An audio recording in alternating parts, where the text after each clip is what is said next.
بچوں سے متعلق چند ایک روحانی علاج میں عرض کرتا ہوں تو بچے کی صحت مندی اور تندرستی کا روحانی علاج، یا حیو یا قیوم 111 بار یہ آپ کسی سادے سے کاغذ پر لکھ کر اس کا تعویذ بنا کر، چاہے تو چمڑے میں سلوا کر یا ریگزن میں سلوا کر، اگر حاملہ اگر اپنے پیٹ پر باندھ لے اور ولادت تک باندھے رہے تو الحمدللہ عز و جل بچہ صحت مند اور تندرست پیدا ہوگا۔ تو اولاد کے جو خواہش مند ہیں تو انہیں چاہیے کہ دونوں میاں بیوی ہر نماز کے بعد 300 مرتبہ بسم اللہ الرحمن الرحیم پڑھنے کا معمول بنائیے، انشاءاللہ الکریم صاحب اولاد ہو جائیں گے۔ پیدائش کے بعد اگر اللہ نہ کرے بچوں کو پیلیا ہو جائے، یا ویسے ہی بچوں کو اگر پیلیا ہو جائے، یرقان ہو جائے، تو اول اور آخر درود پاک کے ساتھ 300 مرتبہ یا حسیبو یہ پڑھ کر بچے پر دم کر دیا جائے تو پیلیا ختم ہو جائے گا، یرقان کا مرض جاتا رہے گا، ہیپاٹائٹس نہیں ہوگا۔ اس کے بعد ایک ایسا وظیفہ، جو کوئی ولادت کے بعد 7 مرتبہ یا برو پڑھ کر بچے پر دم کر دے اور بچے کو اللہ پاک کے حفظ و امان میں دے دے تو بچہ بالغ ہونے تک آفتوں سے، بلاؤں سے، بیماریوں سے محفوظ رہے گا۔ اب آئیے بچوں کو نظر بد سے بچانے کا بہترین وظیفہ،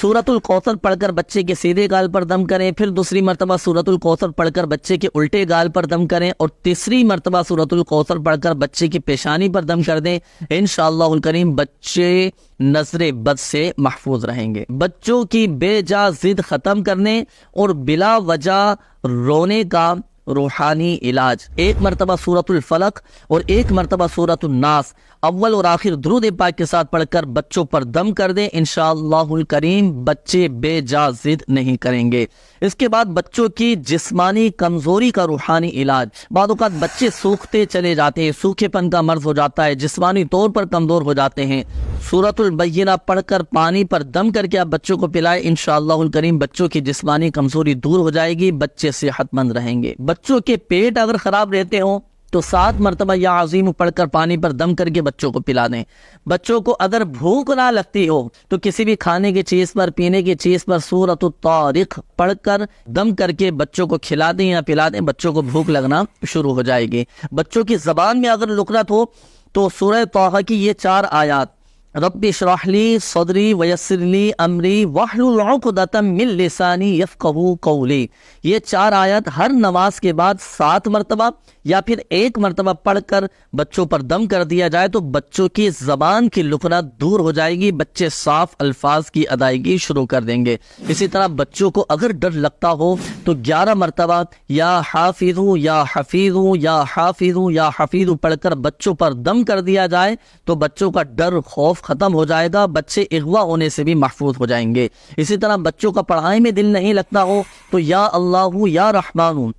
101 مرتبہ پڑھ کر پانی پر دم کر کے بچوں کو پلا دیجئے، انشاءاللہ الکریم بچوں کا پڑھائی میں دل لگنا شروع ہو جائے گا۔ مگر یاد رکھیے گا کہ یہ وظیفہ دن میں 5 ٹائم آپ نے کرنا ہے۔ اسی طرح بچوں کی بری عادتیں ختم کروانا چاہتے ہیں، آپ ایک خالی پیالہ لیں یا خالی گلاس لیں اور 90 مرتبہ یا حمید پڑھ کر خالی پیالے میں، خالی گلاس میں دم کر دیں، اب اس میں پانی ڈال کر آپ بچوں کو پلائیں، انشاءاللہ الکریم بچوں کی بری عادتیں، بری باتیں کرنے کی یہ بری عادتیں، یہ سب الحمدللہ عز و جل ختم ہو جائیں گی۔ اسی طرح آخر میں ایک اور وظیفہ، بچوں کو نیک بنانے کا روحانی علاج، کہ جب بچے سو جائیں تو ان کے سرانے کھڑے ہو کر اتنی آواز کے ساتھ 1 مرتبہ سورۃ الاخلاص پڑھ لیں کہ بچے کی آنکھ نہ کھلیں، انشاءاللہ الکریم آپ کے بچے نیک بنیں گے۔ تو ان روحانی علاج پر ضرور عمل کیجئے گا، اللہ کی رحمت سے بچوں کے بہت سارے مسائل حل ہوتے چلے جائیں گے انشاءاللہ الکریم۔